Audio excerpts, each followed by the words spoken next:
Hello everyone, myself Dr. Raja Gambhir Rao, lecturer in economics, Government Degree College, Kamareddy. Now I am here to discuss the importance of elasticity of demand.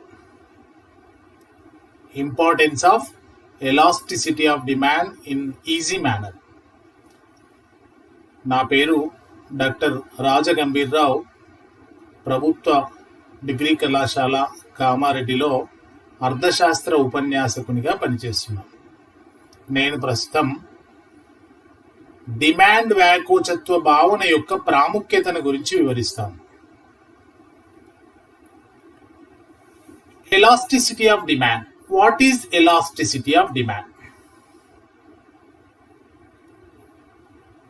Elasticity of demand explains the numerical relationship between the change in the determinants of demand and consequent change in the quantity demanded. In the earlier videos, we have discussed that what is demand, what are the determinants of demand, what are the types of demand. We have discussed pretty much. Elasticity of demand. What is elasticity of demand? The concept of elasticity of demand measures what? Measures the relationship, numerical relationship between what and what? Between the change in the determinants of demand and consequent change in the quantity demanded. Two variables here, determinants of demand and quantity demanded. According to the demand function, quantity of a good demanded depends on its determinants of demand. Basically, demand for a good depends on the price of such good, prices of the related goods, that means substitutes and complementaries, income of the consumer, taste and preferences of the consumer, weather conditions, so on. Here, it is very clear that the concept of elasticity of demand explains the numerical relationship between the change in the determinants of demand and consequent change in the quantity demanded. Once again, we call back our memory that quantity demanded change according to the change in the determinants of demand. That means as the price change, demand will be changed. As the prices of the substitutes and complementaries change, demand will be changed. As the income of the consumer changes, demand gets changed. As the taste and preferences of the consumer changes, demand will change. How much percentage change came in the determinants of demand and consequently how much percentage change has come in the quantity demanded can be explained numerically in the concept of elasticity of demand. Marshall introduced the concept of elasticity of demand. Demand వ్యాకోచత్వ భావన గురించి నేర్చుకుందాం. Demand వ్యాకోచత్వ భావన ఏమంటుంది? ఒక వస్తువు యొక్క డిమాండ్ను ప్రభావితం చేసే అంశాల్లో వచ్చినటువంటి మార్పు ఫలితంగా ఆ వస్తువు యొక్క డిమాండ్ పరిమాణంలో వచ్చినటువంటి మార్పును సంఖ్యాత్మకంగా చర్చించేదానిని డిమాండ్ వ్యాకోచత్వము అంటారు. ఒక వస్తువు యొక్క డిమాండ్ను ప్రభావితం చేసే అంశాలలో వచ్చే మార్పు ఫలితంగా ఆ వస్తువు యొక్క డిమాండ్ పరిమాణంలో వచ్చే మార్పును సంఖ్యాత్మకంగా చర్చించే దానిని న్యూమరికల్ రిలేషన్షిప్ సంఖ్యాత్మకంగా చర్చించే దానిని డిమాండ్ వ్యాకోచత్వము అంటాం. ఈ సందర్భంగా మనం గతంలో చర్చించినటువంటి భావనలను కొన్నింటిని గుర్తు తెచ్చుకుందాం. డిమాండ్ అనగానేమి నేర్చుకున్నాం. నిర్ణీత కాలంలో నిర్ణీత ధర వద్ద కొనుగోలు చేయబడినటువంటి వస్తు సేవల పరిమాణాన్ని డిమాండ్ అంటామని నేర్చుకున్నాం. డిమాండ్ నిర్ణయించే అంశాల గురించి నేర్చుకున్నాం. వస్తువు ధర, సాపేక్ష వస్తువుల ధరలు, వినియోగదారుని ఆదాయం మరియు అభిరుచులు, అలవాట్లు అనేవి డిమాండ్ను ప్రభావితం చేస్తాయి ప్రధానంగా నేర్చుకున్నాం. డిమాండ్ను ప్రభావితం చేసే అంశాలకు మధ్య గల సంబంధాన్ని చర్చించేవి డిమాండ్ ఫలము అని నేర్చుకున్నాం. దాన్ని బేస్ చేసుకుని డిమాండ్ 3 రకాలు ఉంటుంది. ధర డిమాండ్, జాత్యంతర డిమాండ్ మరియు ఆదాయ డిమాండ్ అనే అంశం కూడా నేర్చుకున్నాం. ఇక్కడ మనం ఏం చేస్తున్నాం, మరి డిమాండ్ను నిర్ణయించే అంశాలలో లేదా డిమాండ్ను ప్రభావితం చేసే అంశాలలో వచ్చే మార్పు ఫలితంగా ఒక వస్తువు యొక్క డిమాండ్ పరిమాణంలో ఏ విధమైన మార్పు వస్తుంది అనే అంశాన్ని న్యూమరికల్గా సంఖ్యాత్మకంగా చర్చించేదాన్ని డిమాండ్ వ్యాకోచత్వము అంటాం. డిమాండ్ వ్యాకోచత్వ భావనను ప్రవేశపెట్టినటువంటి ఘనత ఎవరికి దక్కుతుంది? ఆల్ఫ్రెడ్ మార్షల్ నవ్య సాంప్రదాయ ఆర్థికవేత్తకు దక్కుతుంది. Types of elasticity of demand.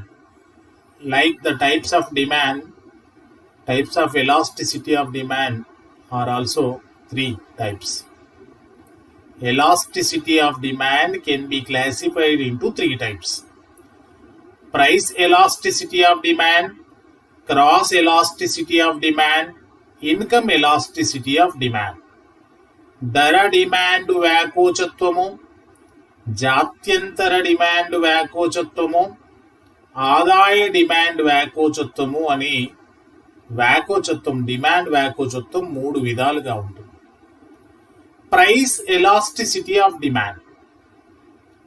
It discusses the relationship between price, change in the price and change in the demand, quantity demanded numerically. Cross elasticity of demand.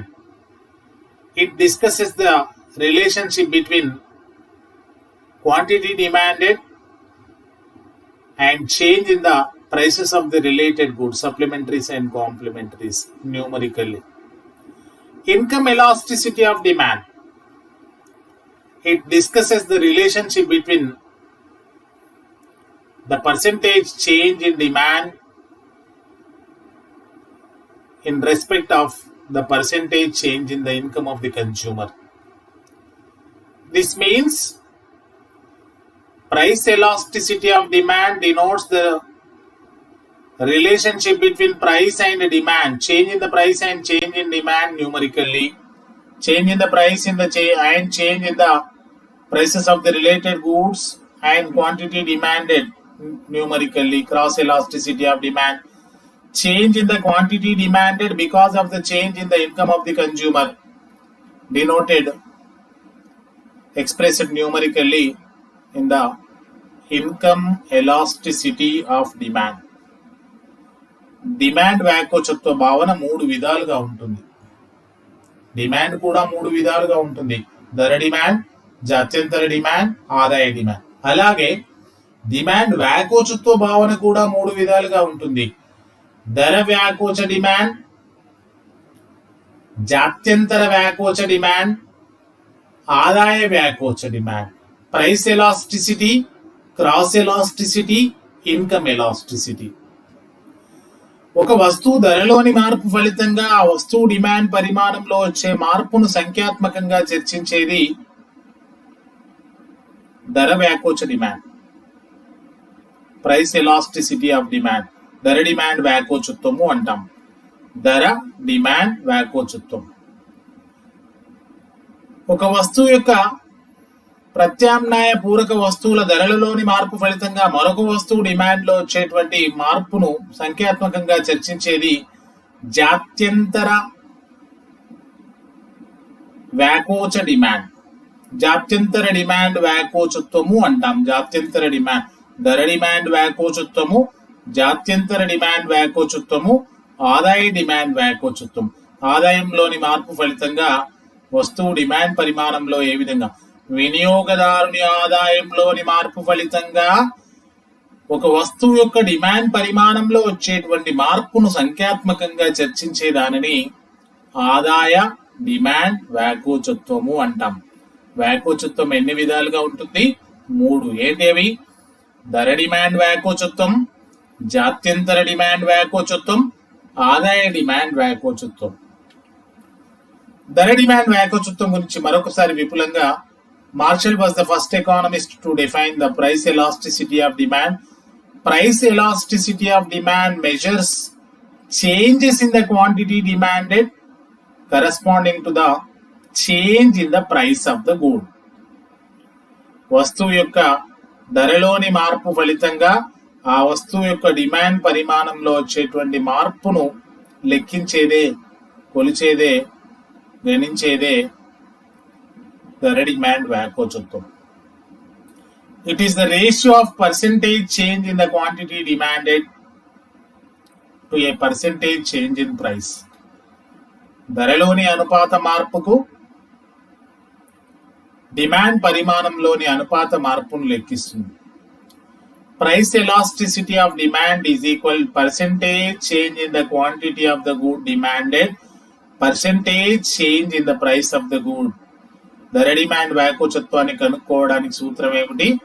Demand పరిమాణంలో వచ్చి వస్తువు యొక్క డిమాండ్ పరిమాణంలో వచ్చిన అనుపాత మార్పు బై ఆ వస్తువు యొక్క ధరలో వచ్చినటువంటి అనుపాత మార్పుగా తీసుకుంటాం. Importance of elasticity of demand. Demand వ్యాకోచత్వ భావనను అసలు మనం ఎందుకు చదువుకోవాలి? ప్రీవియస్ వీడియోలో డిమాండ్ వ్యాకోచత్వాన్ని ప్రభావితం చేసే అంశాల గురించి నేర్చుకున్నాం. ధర డిమాండ్ వ్యాకోచత్వాన్ని ప్రభావితం చేసే అంశాలు నేర్చుకున్నాం. ఇప్పుడేం నేర్చుకుంటున్నాం? ధర డిమాండ్ వ్యాకోచత్వం యొక్క ప్రాముఖ్యత ఏంటి, అసలు దీన్ని ఎందుకు చదవాలి, దీని అవసరం ఏంటి, ఇది మనకు ఏ విధంగా ఉపయోగపడుతుంది అనే విషయాన్ని చూసినట్లయితే, ప్రైస్ డిటర్మినేషన్, ధర నిర్ణయంలో ఉపయోగపడుతుంది. ప్రొడక్షన్, ఉత్పత్తికి సంబంధించినటువంటి నిర్ణయాలను తీసుకోవడంలో ఉత్పత్తిదారులకు ఉపయోగపడుతుంది. డిస్ట్రిబ్యూషన్, పంపిణీ, ఉత్పత్తి కారకాల సేవలకు ధరలను నిర్ణయించడంలో, ఉత్పత్తి కారకాల సేవలకు ప్రతిఫలాలను నిర్ణయించడంలో ధర డిమాండ్ వ్యాకోచత్వ భావన ఉపయోగపడుతుంది. ఇంటర్నేషనల్ ట్రేడ్, అంతర్జాతీయ వ్యాపారంలో ఉపయోగపడుతుంది. Public finance, government, public finance, public revenue, ప్రభుత్వ విత్తం విషయంలో, పన్నులను విధించడంలో ముఖ్యంగా. నేషనలైజేషన్, జాతీయీకరణ, ప్రైవేట్ రంగంలో ఉన్నటువంటి సంస్థలను ప్రభుత్వ ఆధీనంలోకి తీసుకోవడాన్ని జాతీయీకరణ అంటాం. జాతీయీకరణ విధానాల్లో ఉపయోగపడుతుంది. Price determination, production, distribution, international trade, public finance, nationalisation. ధర నిర్ణయంలో, ఉత్పత్తిలో, పంపిణీలో, అంతర్జాతీయ వ్యాపారంలో, ప్రభుత్వ విత్తంలో మరియు జాతీయీకరణ విధానాల్లో డిమాండ్ వ్యాకోచత్వ భావన ఎంతగానో ప్రాముఖ్యతను కలిగి ఉంటుంది అని చెప్పొచ్చు. మనం ఒక్కొక్క అంశాన్ని గురించి వివరంగా మాట్లాడుకుందాం. ప్రైస్ డిటర్మినేషన్, ధర నిర్ణయం విషయంలో డిమాండ్ వ్యాకోచత్వ భావనకు ఎనలేనటువంటి ప్రాముఖ్యత ఉంది. In the determination of price to the product, elasticity of demand plays a vital role. Each seller under monopoly and imperfect competition has to take into account of price elasticity of demand while determining the price of their product. Seller under monopoly market or imperfect competition. Imperfect competition consists monopoly, duopoly, oligopoly, monopolistic competition, whatever the market structure may be. While determining the price of the produce, while fixing the price of the produce, each and every seller considers the concept of elasticity of demand while taking the decision regarding the fixation of the price for their products. ఏకస్వామ్యంలో కానీ అసంపూర్ణ పోటీ మార్కెట్లోని ఇతర భాగాల్లో కానీ అనగా ద్విస్వామ్యంలో కానీ పరిమిత స్వామ్యంలో కానీ ఏకస్వామ్యపు పోటీ మార్కెట్లో కానీ అమ్మకందారుడు తన ఉత్పత్తులకు ధరలు నిర్ణయించవలసిన అవసరం ఉంటుంది. అమ్మకందారుడు తన యొక్క ఉత్పత్తులకు ధరలను నిర్ణయించే విషయంలో డిమాండ్ వ్యాకోచత్వం, ధర డిమాండ్ వ్యాకోచత్వ భావనను పరిగణలోనికి తీసుకుంటాడు. ధర డిమాండ్ వ్యాకోచత్వ భావన ఆధారంగానే ఉత్పత్తిదారుడు తన ఉత్పత్తులకు ధరలను నిర్ణయించే అవకాశం ఉంటుంది. If the demand for the product is inelastic, ఒకవేళ ఉత్పత్తిదారుడు ఉత్పత్తి చేసినటువంటి వస్తువు యొక్క డిమాండ్ అవ్యాకోచంగా ఉన్నట్లయితే, if it is inelastic, they can fix a higher price. Then the producers or sellers can fix higher price. అధిక ధరలను నిర్ణయించే అవకాశం ఉంటుంది. ఉత్పత్తుల యొక్క డిమాండ్ అవ్యాకోచంగా ఉన్నటువంటి సందర్భంలో ఉత్పత్తిదారులు లేదా అమ్మకందారులు తమ ఉత్పత్తులకు అధిక ధరలను నిర్ణయిస్తారు. ఎందుకు అధిక ధరలను నిర్ణయిస్తారు? అవ్యాకోచ డిమాండ్ భావన ఏమంటుంది? ధర ఎంత పెరిగినప్పటికీ డిమాండ్ లో మార్పు తక్కువగా ఉంటుందంటే డిమాండ్ తగ్గదు. ఎంత పెంచినా వినియోగదారులు కొంటూనే ఉంటారు. కాబట్టి ఎక్కువ ధరలను నిర్ణయించే అవకాశం ఉంటుంది. అలా కాకుండా if the demand is elastic, ఒకవేళ డిమాండ్ కనుక వ్యాకోచంగా ఉన్నట్లయితే, then producers can fix lower price. ఒకవేళ డిమాండ్ కనుక వ్యాకోచంగా ఉన్నట్లయితే, elastic means what? Small change in the price leads to greater change or higher change, larger change in the demand. Means what? If the price increases at small proportion, in small proportion, demand falls in the large proportion, so that they may not take their decisions to hike the price, because producers may lose the demand. In this way, ఉత్పత్తిదారులు ఒకవేళ తమ ఉత్పత్తులకు గనక demand వ్యాకోచంగా ఉన్నట్లయితే వాటికి ధరలను తక్కువగా నిర్ణయిస్తారు. ఎందుకు? వాటి ధరలను కొంచెం పెంచినట్లయితే ధరలో వచ్చే స్వల్ప మార్పు ఫలితంగా డిమాండ్లో చాలా పెద్ద మొత్తంలో మార్పులు వస్తాయి. కాబట్టి ధర కొంచెం పెరిగినా డిమాండ్ బాగా పడిపోతుంది. కాబట్టి లేదా ధర కొంచెం తగ్గినా డిమాండ్ బాగా పెరుగుతుంది. కాబట్టి ఉత్పత్తిదారులు వ్యాకోచ స్వభావం ఉన్నటువంటి, వ్యాకోచ డిమాండ్ ఉన్నటువంటి వస్తువుల విషయంలో తక్కువ ధరను నిర్ణయిస్తారు. అవ్యాకోచ డిమాండ్ ఉన్నటువంటి వస్తువుల విషయంలో ఎక్కువ ధరలను నిర్ణయిస్తారు. కావున ధర నిర్ణయం విషయంలో ఉత్పత్తిదారులకు డిమాండ్ వ్యాకోచత్వ భావన ఎంతగానో ఉపయోగపడుతుంది అని చెప్పొచ్చు. ఇక రెండో అంశం ప్రొడక్షన్. ప్రొడక్షన్ అంటే ఏంటి? ఉత్పత్తి. Production is nothing but creation of utility or value to the goods and services.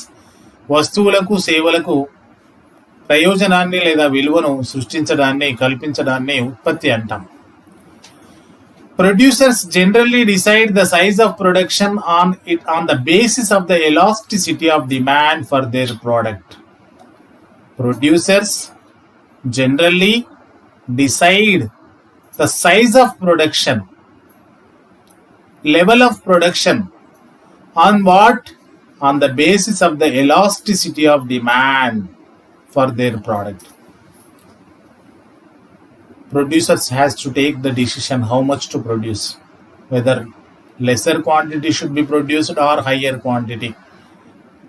The decision depends on the concept of elasticity of demand. That means ఉత్పత్తిదారులు తమ ఉత్పత్తులకు సంబంధించినటువంటి నిర్ణయాలను తీసుకోవడంలో కూడా డిమాండ్ వ్యాకోచత్వ భావన ఎంతగానో ఉపయోగపడుతుంది. సాధారణంగా ఉత్పత్తిదారులు తమ ఉత్పత్తి పరిమాణాన్ని నిర్ణయించే విషయంలో డిమాండ్ వ్యాకోచత్వ భావనను ఆధారంగా తీసుకుంటారు. Hence, the elasticity of demand helps the producers to take correct decision regarding the level of output to be produced. దీన్ని కనుక పరిగణలోనికి తీసుకున్నట్లయితే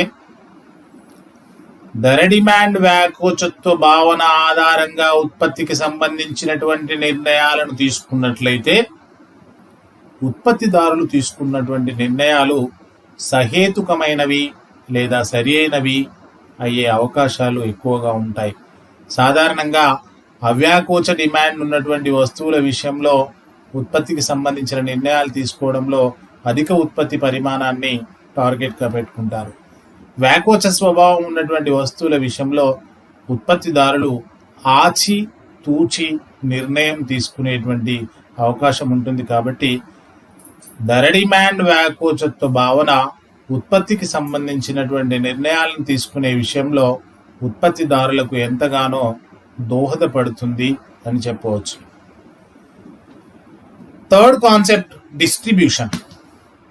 డిస్ట్రిబ్యూషన్ అంటే ఏంటి? పంపిణీ. Distribution means payment of rewards to the factors of production because of the use of factors of production in the process of production. In the earlier videos, we have clearly discussed what are the factors of production.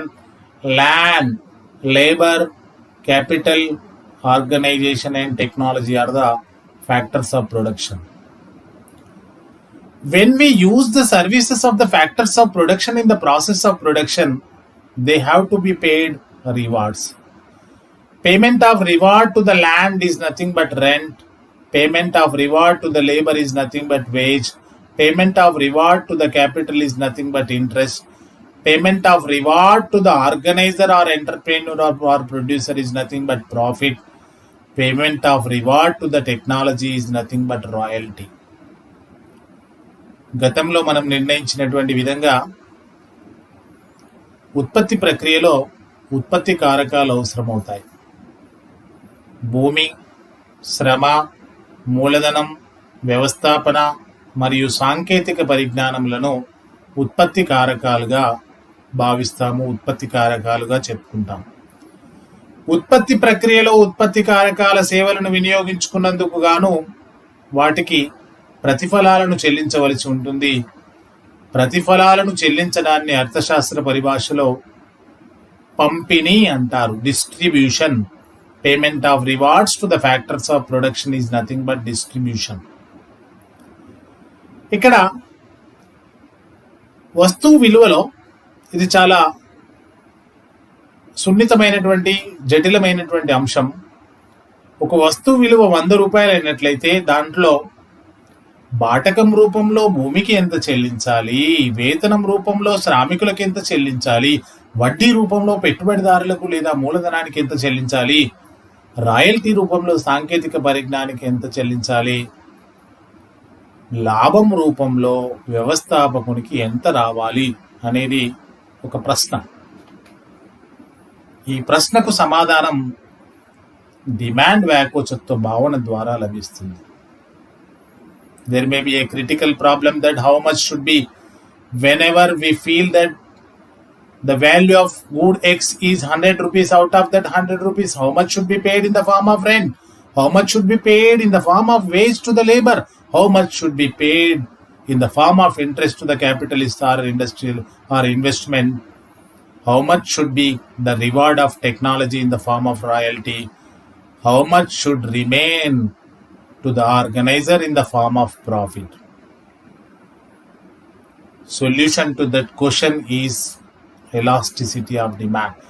Based on the elasticity of demand of a factor, rewards must be fixed.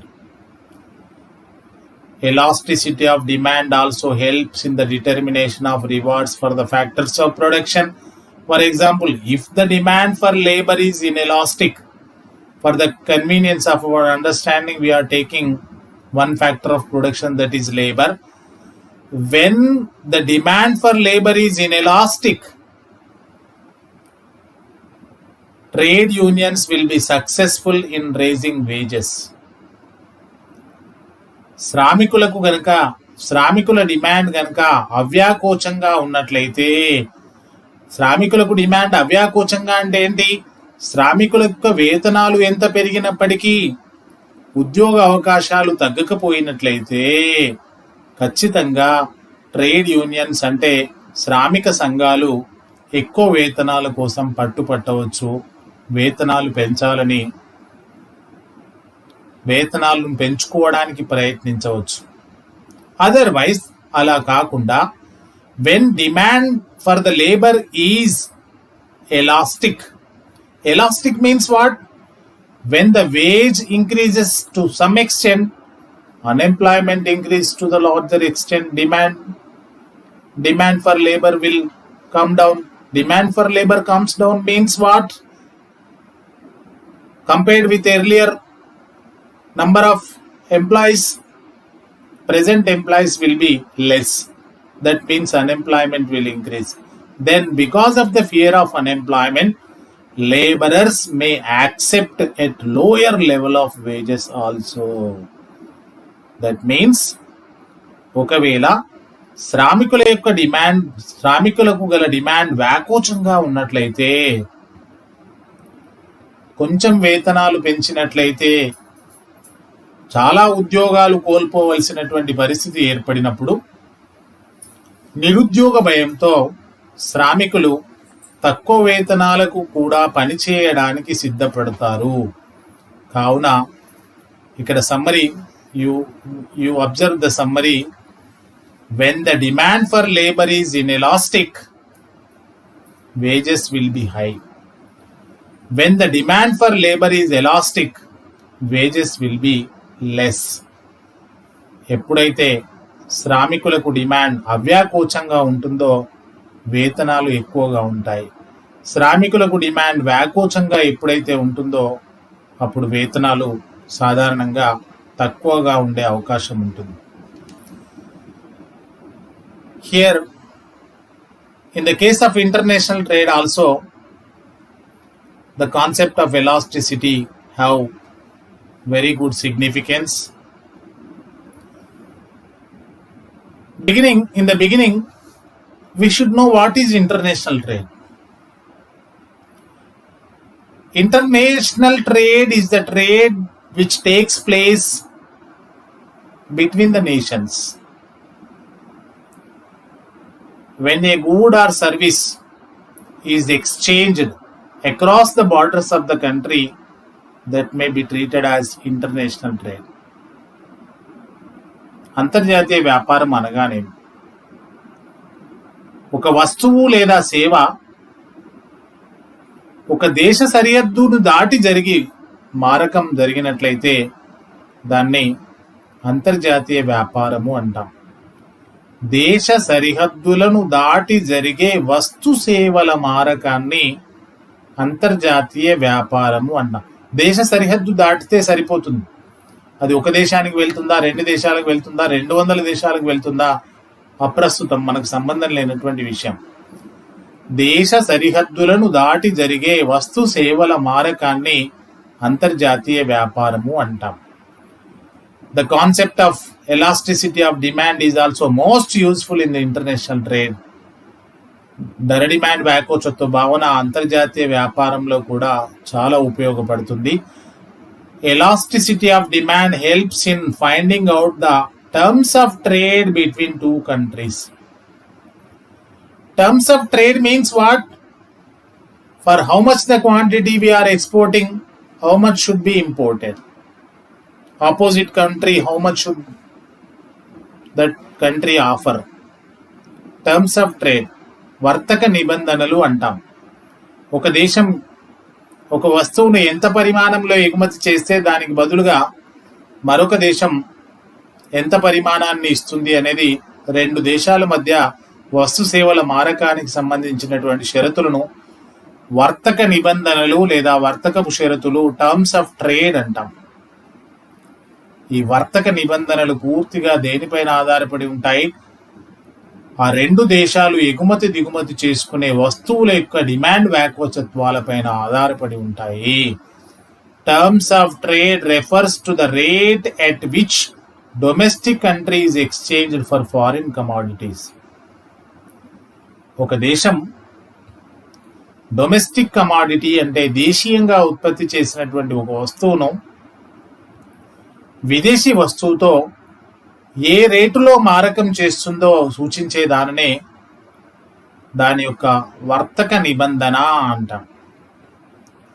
Terms of trade depends upon the elasticity of demand of two countries for each other goods.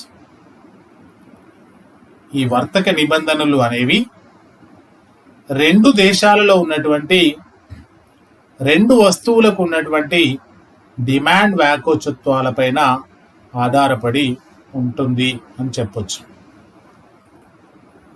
Public finance,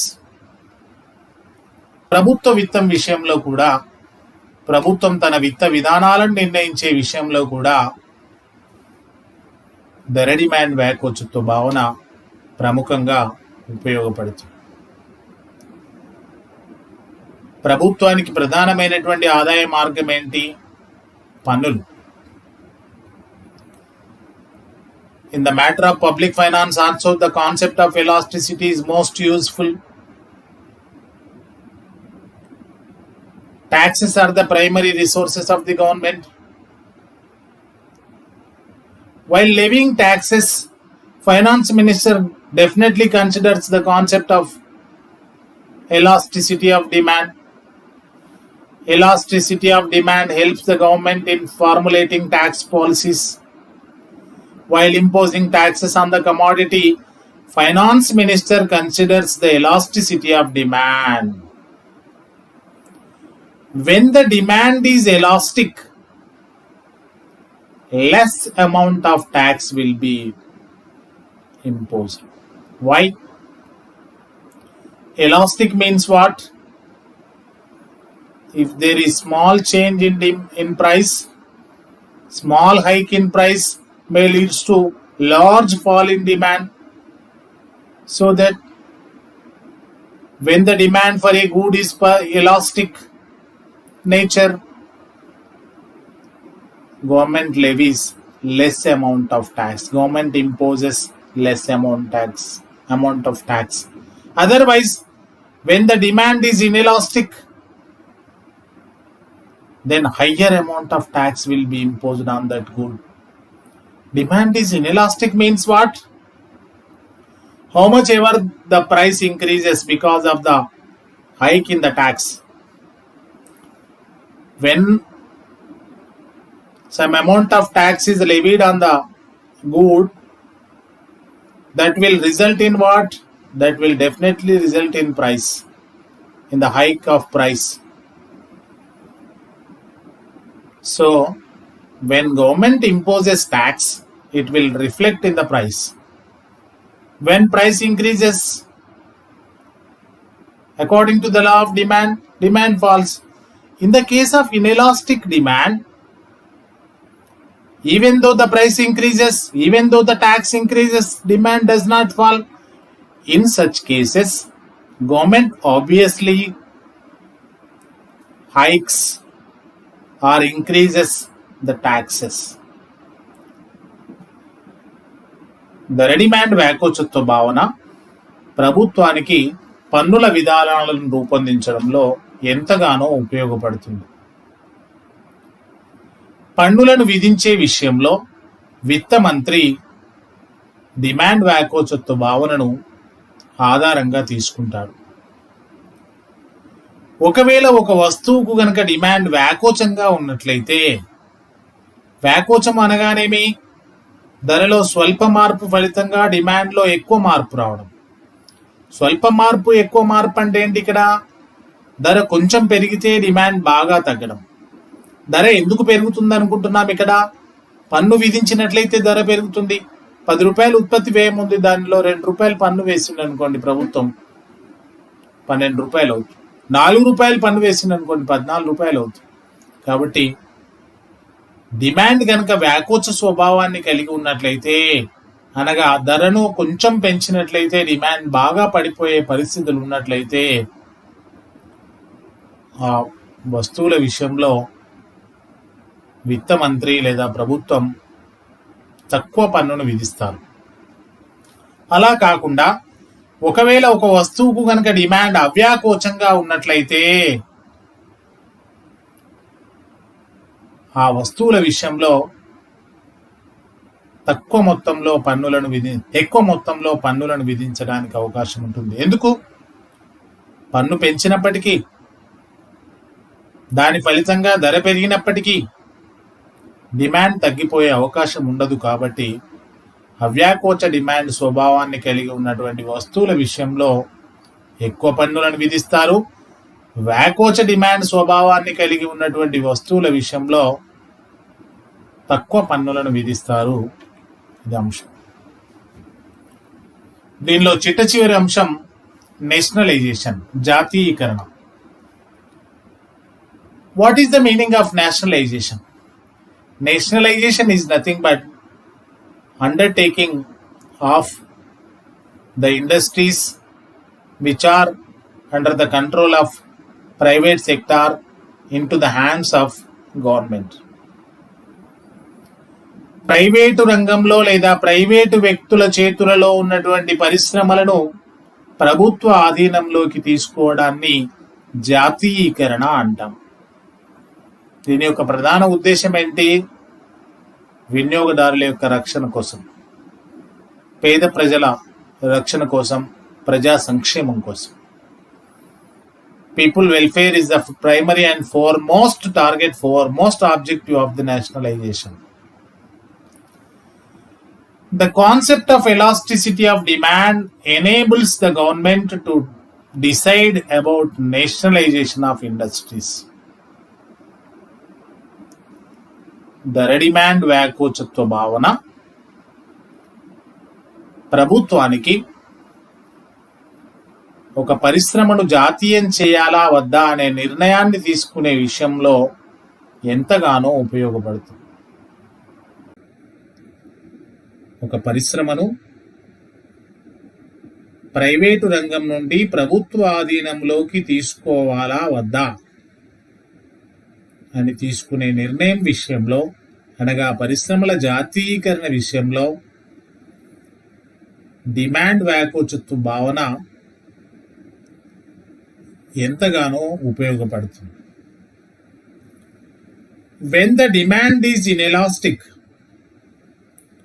ఎప్పుడైతే demand అవ్యాకోచంగా ఉంటుందో, in order to protect the consumers from the exploitation of monopolies, government takes the decision of nationalization. When the demand for a good is inelastic, that means how much ever the price increases, demand does not fall. In such cases, private producers or monopolies usually try to enhance the price as much as they want and converts cash, gets profits by exploiting the consumers. Because of that action, what will happen? The differences between haves and have-nots will increase. Class conflict will arise. So as to protect the interest of the consumers, so as to protect the welfare of the consumers from the exploitation tactics of monopolies. Government undertakes those industries into its hands. That is nothing but the decision of nationalization. ఒక వస్తువుకు గనక demand అవ్యాకోచంగా ఉన్నట్లయితే ఆ వస్తువు యొక్క ధర ఎంత పెరిగినప్పటికీ డిమాండ్ తగ్గే అవకాశం ఉండదు. కాబట్టి ఆ వస్తువు పైన ధరను వీలైనంత పెంచుతూ సొమ్ము చేసుకొని లాభాలను పొందడానికి, వినియోగదారులను దోపిడీ చేసుకోవడానికి ఏకస్వామ్యదారులు ప్రయత్నం చేస్తూ ఉంటారు. కావున ఈ చర్య వల్ల వినియోగదారుల యొక్క సంక్షేమం దెబ్బతినడమే కాకుండా ధనిక పేద వర్గాల మధ్య తేడాలు పెరిగే అవకాశం ఉంటుంది. దీన్ని దృష్టిలో ఉంచుకొని వినియోగదారుల యొక్క సంక్షేమాన్ని కాపాడే ఉద్దేశంతో, ఏకస్వామ్యదారుల యొక్క ఆటలను కట్టించే ఉద్దేశంతో ప్రభుత్వం ఆ పరిశ్రమలను జాతీయీకరణ చేసేటువంటి నిర్ణయం తీసుకునే అవకాశం ఉంటుంది. ఇవి డిమాండ్ వ్యాకోచత్వ భావనకు ఉన్నటువంటి ప్రాముఖ్యతలు. Please like, share and comment, subscribe. Your comments will be encouragement to enhance the quality of our further videos. Please don't forget to comment, don't forget to share, like and subscribe our channel. Thank you very much.